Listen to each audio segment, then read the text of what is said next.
Buenas noches y bienvenidos a su podcast, Cuentos y Ficciones de Medianoche.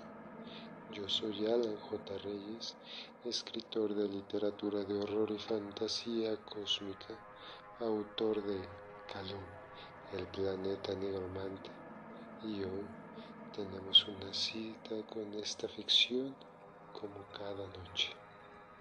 Vamos, acompáñenme y sumerjámonos en este viaje a lo desconocido.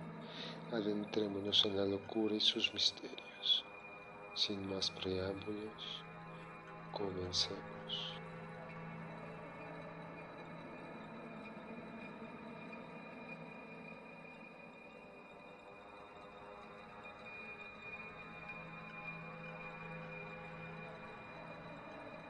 Uno.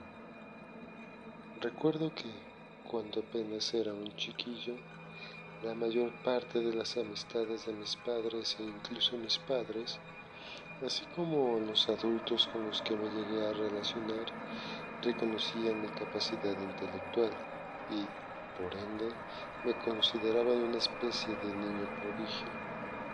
Acepto el hecho de que no me mostraba con total honestidad, pues en ocasiones actuaba iluso, hasta cierto punto, a mi conveniencia.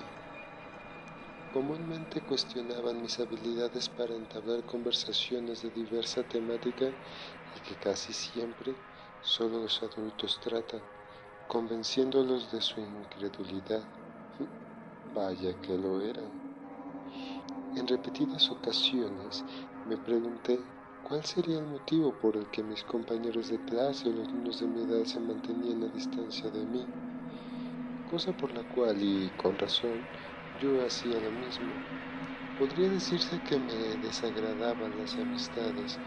Por añadidura, no contaba con amigos. No negaré que mis padres se esforzaron de darme una infancia feliz, por así decirlo.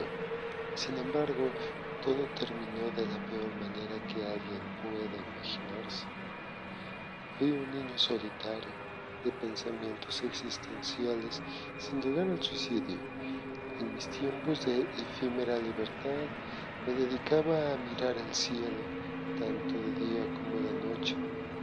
Cuestionaba el porqué de todo, pues me negaba a aceptar la realidad que podía vislumbrar desde la ventana de mi conciencia y habitación. Me portaba indiferente con respecto a mi arraigo domiciliario, obviamente impuesto por mis padres. Según ellos se debía a mi seguridad. Nunca se los reproché y acepté el hecho de su protección. ¿Qué padre o madre no hace lo mismo por sus hijos? Me tenían totalmente prohibido traspasar los muros del jardín. Siempre había alguien vigilándome, en primera instancia mi madre, quien me procuró 100% durante el tiempo que duró mi infancia.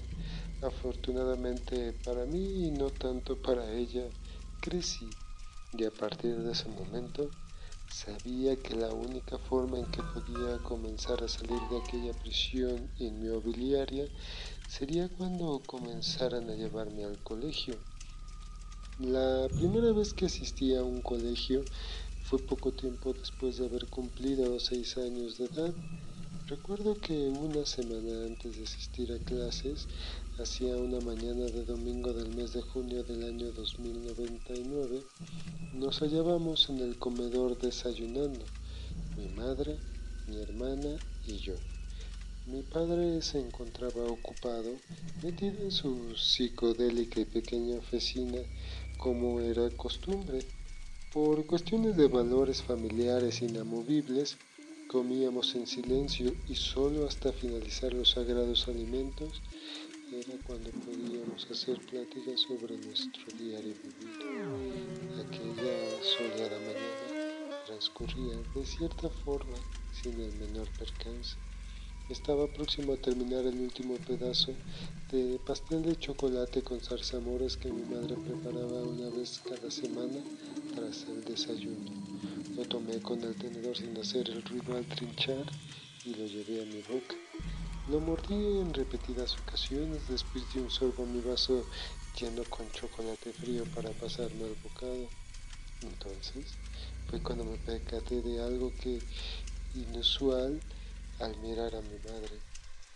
Observé el intercambio de miradas entre ella y mi hermana. Una extraña sensación me provocó una especie de incomodidad. Debí de haber reaccionado de un modo extraño inconscientemente y mi hermana se levantó bruscamente, como si algo le hubiese enfadado. Dio las gracias a nuestra madre por el desayuno, el cual dejó a la mitad, y subió tan deprisa a su dormitorio que pudimos escuchar cómo la puerta se cerraba con tono brusco. Miré a mi madre y en respuesta me sonrió. Se mostró tan tranquila como si aquello no tuviese la menor importancia. Tomó su taza de cerámica blanca con ambas manos y dio un sorbo al líquido dentro de esta. Después, con serenidad, me dijo: «¿Sabes, hijo? Eres una persona especial de la cual me siento orgullosa.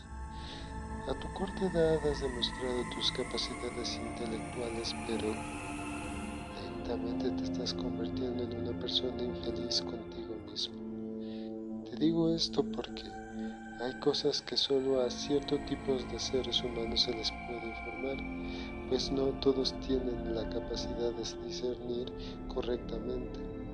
Pronto, el por qué se te será demostrado. Tal vez así entenderás la reacción de tu hermana. Quizás solo esté celosa, ¿no lo crees?». No supe qué decir, solo asentí con la cabeza. Terminé mi desayuno y agradecí por la comida. Subí a mi habitación con la intención de quedarme todo el día acostado en mi cama y así pude reflexionar sobre lo que había sucedido. Cuando atravesé el marco de la puerta de la entrada a mi recámara, sentí un escalofrío que recorrió toda mi columna vertebral. Pude respirar un aire miasmático que me produjo arcadas. Me tapé la nariz y salí inmediatamente de mi habitación con rumbo al baño. Una vez recuperado del todo, volví tras mis pasos. Me percaté de que mi madre no había notado lo sucedido, así que con paso minucioso me introduje nuevamente en mi habitación e inexplicablemente aquel nauseabundo dolor se había disipado del todo, aun cuando la ventana se encontraba cerrada. Instintivamente cerré tras de mí la puerta y me recargué sobre ella como negándole la entrada a algo desconocido. Una vez me tranquilicé, caminé hacia la ventana para abrirla y poder sentir el aire que provenía del exterior. En ese momento no pude escuchar el sonido de las campanillas del péndulo que adornaban la sala, marcando las 11 de la mañana. Los rayos del sol se colaban por entre las ramas del frondoso encino, aún en pie frente a mi recámara. Era de un gran tamaño, rondaba los 30 metros de altura, y por muy extraño que parezca, en cierta ocasión mi padre mencionó que era un árbol tan viejo que probablemente tendría más de 800 años. Investigando comprobé que en el lugar donde se había construido nuestra casa, en tiempos remotos había sido un vastísimo bosque del cual se contaban historias abrumadoras y terroríficas, donde las brujas realizaban ciertos rituales e invocaciones de seres malignos, así como de una serie de asesinatos. Incluso había leído que en la década de 1960, en uno de los caminos abandonados se habían encontrado los cuerpos de 3 personas, las cuales habían sido descarnadas por los animales salvajes que ahí habitaban. En las inmediaciones de la casa existían todavía restos de aquella majestuosidad boscosa e inexpugnable en su totalidad. Al pensar en todo aquello sentí miedo, pero este se desvaneció inmediatamente cuando vi la claridad azulada de aquel cielo matinal. No supe en qué momento Albana había entrado a mi habitación y solo me percaté de su presencia hasta que me habló.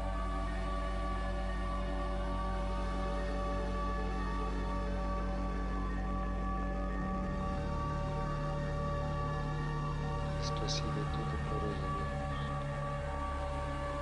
Mañana continuaremos con la segunda parte de este primer capítulo.